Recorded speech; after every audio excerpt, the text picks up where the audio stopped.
Hi, this is your Houston chiropractor, Dr. Gregory Johnson, and I'm going to tell you we got Clarence in here with us this afternoon, and this is Clarence's first visit here to Advanced Chiropractic Relief.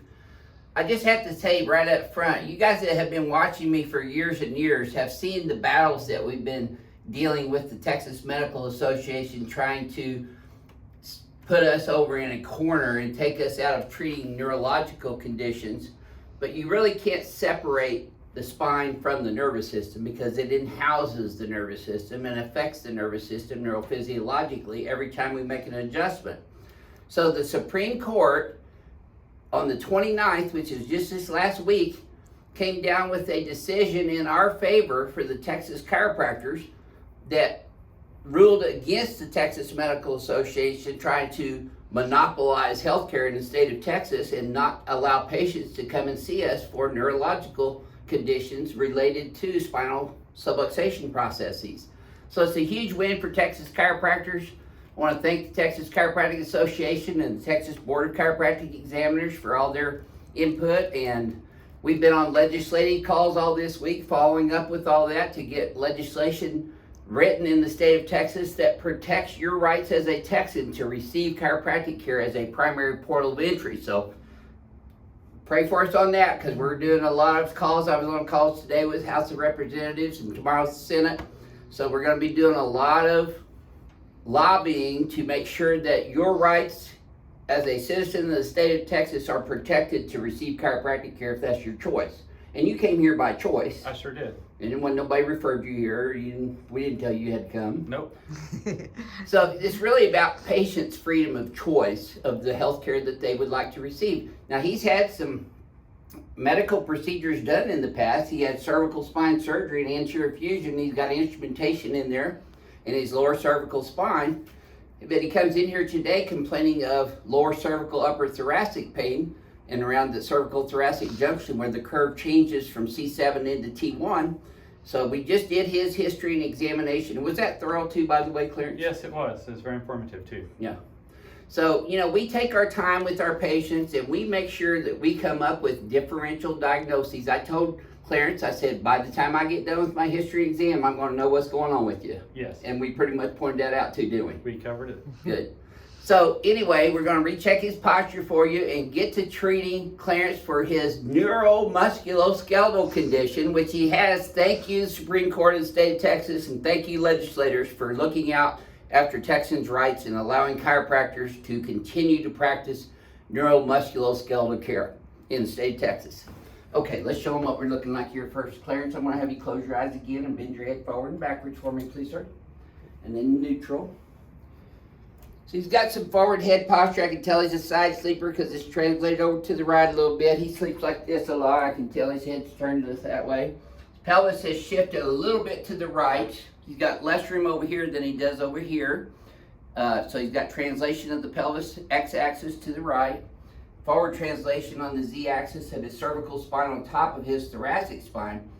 That's the most common biostructural finding that we have whenever patients have cervical thoracic pain or subluxations is that forward head posture because gravity is constantly pulling us down toward the earth. If you're lined up strong and stable, your joints are holding you up like the pillars are holding up the beltway out here, so it's strong and stable. But when you're forward like that and off to the right, like he is, it puts abnormal stresses and strains on the muscles, ligaments, and disc of his lower cervical, upper thoracic spine, but that translates all the way down into his lumbar spine, which we found some issues down there too on the examination. So let's lay back on your tummy now, Clarence. Okay. Since this is his first adjustment here at Advanced Chiropractic Relief, I always start off here on the BioPhysics table, prone. Excuse me. Now, Renee does not have coronavirus. No. Now, his left leg's about a quarter of an inch shorter than the right leg. Stays even here, but that does tighten up a little bit in his lumbar spine down here. So that's a positive Knockless test and Deerfield on the left. So I'm going to start off adjusting his left SI joint first.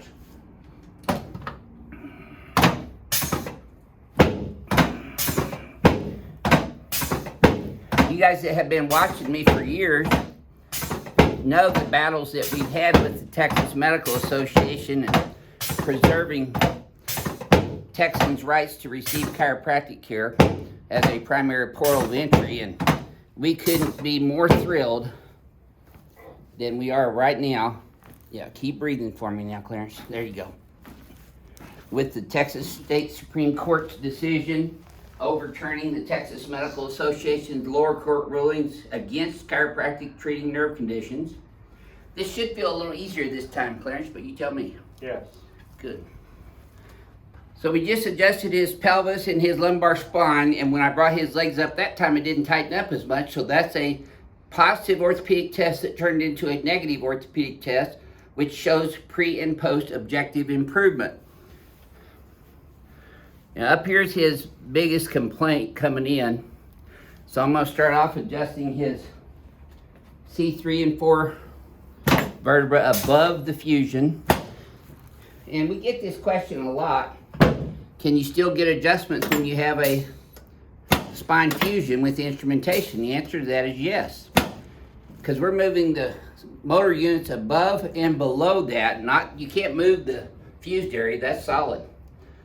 I couldn't even move that with all my strength. I've got old man strength. Okay. All right. I'm gonna stick my elbow in there pretty deep, Clarence. Okay. It's on your levator scapula and rhomboids. Traps. Probably a little sore right there. Oh. Yep.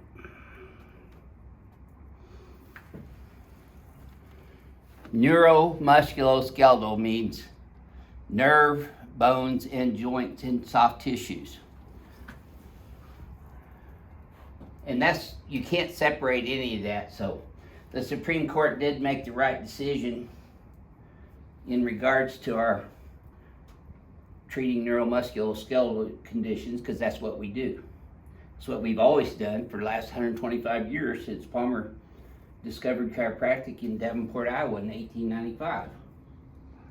Ooh, boy, that's a tight one there. Yeah. Is that going down your arm at all? Just a little down the arm, but it's tight there. Yep. Some of these are going to be sore. If you get too much, tell me, Clarence. I'll lighten up. Okay. Some. I'm pretty. Nobody's ever accused me of being too soft. Yeah, boy. Okay, now. Just turn you on your back, please, sir.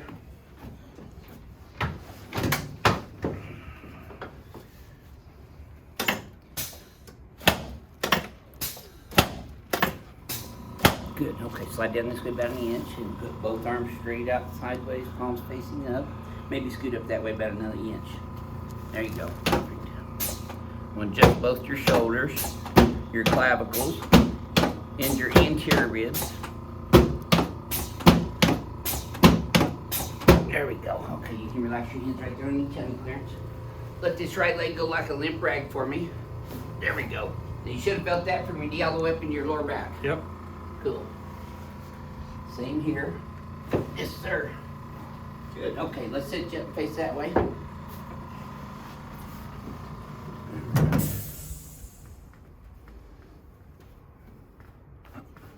There. That was the table making that hissing noise, so don't be accusing me or Clarence of farting. Which they always do. I think everything sounds like a fart for some reason.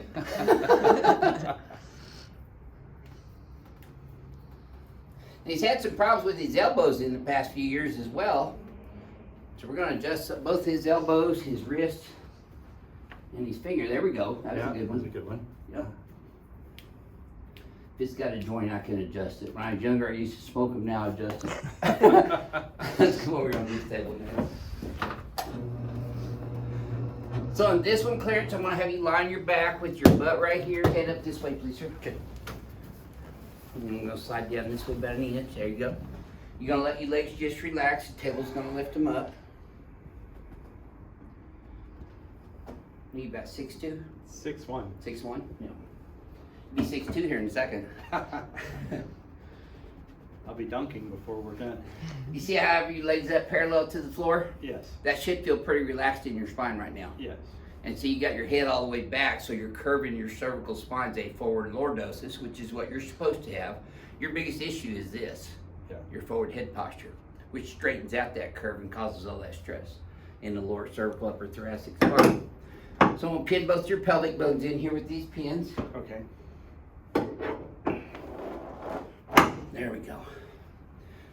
So even though he's got a cervical fusion with instrumentation, I am not afraid of adjusting his cervical spine and thoracic spine with this adjustment. Nice deep breath through your nose. You want to keep your teeth together, don't bite your tongue. There it is, right there. How far down did you feel that? About Midway? mid-back. Okay. Well, I'm going to have to do a double dinger on you then. Okay, keep breathing. This will be fine. I'm not going to pull your head off, I promise. There you go. Feel that one a little deeper? Yeah. Okay, good. You didn't want a triple dinger, huh? Look at there, you're still kicking.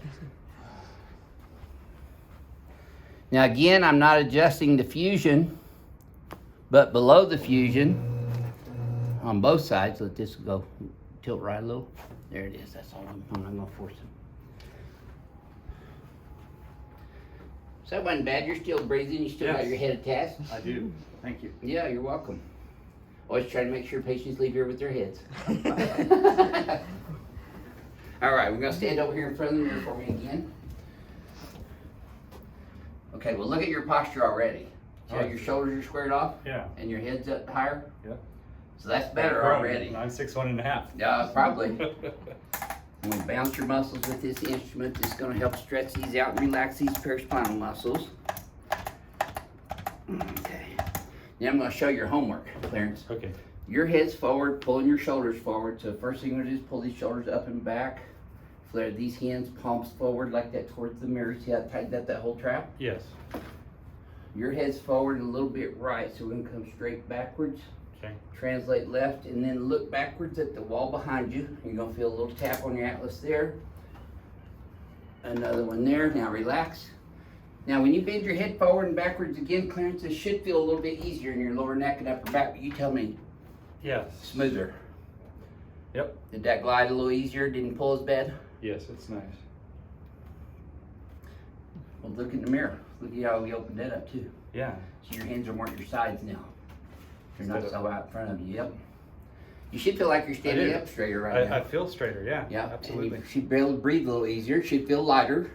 I do. Well, what would you share with our crack addicts worldwide about your first experience here at Advanced Chiropractic Relief? I'm very impressed with your knowledge and your explanation of how the my neurological system is connected and working, and the adjustment was wonderful. Oh, good. And I feel great. So Yeah. thank you. Well, thank you for sharing your experience with everyone on YouTube Absolutely, today. my pleasure. Thanks. Again, these are exciting times in the state of Texas, and I want to congratulate all Texas chiropractors, the TCA, and the Texas Board of Chiropractic Examiners. Go, this is our time. We'll see y'all soon. Go.